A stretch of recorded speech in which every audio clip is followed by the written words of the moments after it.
121 દિવસ બાદ ગણેશ ગોંડલ છે તે જેલમાંથી આજે છૂટશે। મહત્વની વાત છે કે હાઈકોર્ટ સુધી કેસ પહોંચ્યો, સેશન્સ કોર્ટે જામીન પણ ના આપ્યા। પરંતુ આજે વાત કરવી છે કે આ સમગ્ર કેસ શું હતો, આ ઘટના કેમ બની અને ગણેશ ઉપર પહેલો જ કેસ અને 121 દિવસ સુધી જેલમાં રહેવું પડ્યું। ગણેશના પિતા ચોક્કસથી તેને જન્મ ટિપ્પણ પડેલી છે, 302 ની કલમ છે હત્યાના કેસમાં, જેના કારણે તેઓ વિધાનસભાની ચૂંટણી પણ ન લડી શક્યા। પરંતુ ગણેશનું નામ અનેક વખત આવતું હતું કે માથાભારે છે, આ છે, પરંતુ ક્યારેય કોઈ પુરાવા મળતા ન હતા।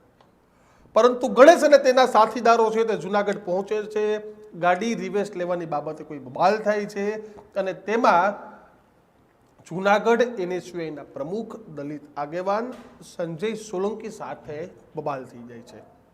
સંજય સોલંકી તેના મિત્રો સાથે હોય છે, ત્યારબાદ સંજય સોલંકીનો આરોપ હતો કે તેને અપહરણ કરી લેવામાં આવે છે, જેના CCTV ફૂટેજ પણ આપણે ઘણી વખત જોયા છે અને તેના ફાર્મ પર લઈ જઈ કપડાં ઉતારી અને ઢોર માર મારવામાં આવે છે। સમગ્ર મામલો ચર્ચાસ્પદ બન્યો। 2 દિવસ સુધી તો પોલીસે ફરિયાદ પણ લેવાની ના પાડી, પરંતુ ત્યારબાદ પ્રેશર વધ્યું, પોલીસે ફરિયાદ દાખલ કરી, તમામ લોકોની ધરપકડ કરવામાં આવી। ગણેશને પણ એવું હતું કે સમાધાન થઈ જશે। જુનાગઢ ભારતીય જનતા પાર્ટીના આગેવાન ગિરીશ કોટેચા સહિતના તમામ લોકો મધ્યસ્થી થયા, પરંતુ કંઈ થયું નહીં। સંજય સોલંકી અને તેના પિતા રાજુ સોલંકી આ મુદ્દો મોટો બનાવવા માંગતા હતા। એવું પણ થયું, મુદ્દો મોટો પણ બન્યો અને છેલ્લે ગણેશને જેલમાં જવું પડ્યું। સેશન્સ કોર્ટમાં જામીન અરજી કરવામાં આવી, પરંતુ ગણેશ સહિત તેના તમામ સાથીદારોની જામીન અરજી છે તે ફગાવી દેવામાં આવી। આ સમયે પોલિટિકલ મુદ્દો પણ બન્યો। રાજુ સોલંકી અને તેના સાથીદારોએ, તેના સમર્થકોએ જુનાગઢમાં પણ ભવ્ય સભા કરી, ત્યારબાદ ગોંડલ જઈને પણ સભાઓ સંબોધી અને મામલો પોલિટિકલ તરફ પણ ગયો। અને બીજી બાજુ ગણેશની રાજકીય કારકિર્દીની શરૂઆત થતી હતી, એ જ સમયે કેવા પ્રકારની સ્થિતિનું નિર્માણ થયું કે ગણેશને જેલમાં જવું પડ્યું। એ જ ગણેશ કે જેના માટે જયરાજસિંહ 2022માં વિધાનસભાની ચૂંટણી માંગતા હતા, તે ગણેશ અત્યારે જેલમાં અને આવે છે ગોંડલમાં સહકારી નાગરિક બેંકની ચૂંટણી। ચર્ચાસ્પદ મુદ્દો તો ક્યારે બને છે કે જ્યારે જયરાજસિંહ પણ પોતાની જીવનમાં ચૂંટણી જેલમાંથી લડી ચૂક્યા છે, પણ હારનો સામનો કરવો પડ્યો હતો, પરંતુ હવે માહોલ બદલાઈ ગયો। ગણેશ નાગરિક બેંકની ચૂંટણી જેલમાંથી લડે છે અને જીતે છે। અનેક આરોપો થયા, અનેક આક્ષેપો લગાવવામાં આવ્યા, પરંતુ આ તમામની વચ્ચે ગણેશનો ભવ્ય જીત થાય છે। સાથે જ ગઈકાલે સવારથી એવા સમાચાર આવ્યા કે ગણેશને વાઇસ ચેરમેન પણ જેલમાં બેઠા બેઠા બનાવી દેવામાં આવ્યા।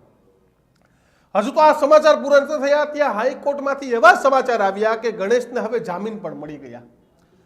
પરંતુ ગણેશના જામીનમાં કેમ વિલંબ થતો હતો એની વાત કરવી છે।